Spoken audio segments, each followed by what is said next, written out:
নামাজ, রোজা, দানের চেয়েও বড় কোন শ্রেষ্ঠ ইবাদতের কথা আমি কি তোমাদের বলবো না? সাহাবারা তো অবাক, বলে কি নামাজের চেয়ে বড় ইবাদত, রোজার চেয়ে বড়, দান করার চেয়ে বড় ইবাদত? সাহাবীরা বললেন, বালা ইয়া রাসূলুল্লাহ, নবী বলেন।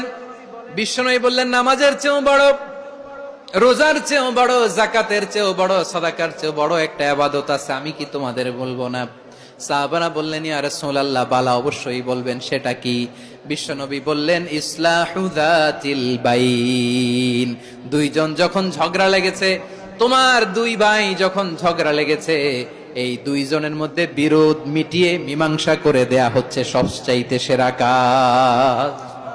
দুইজন ঝগড়া লাগছে, ইসলাহু যাতিল বাইন, দুইজনের মধ্যে মিলিয়ে দেয়া, এটা নামাজ, রোজা, সাদাকার চেয়ে বেশি সওয়াব।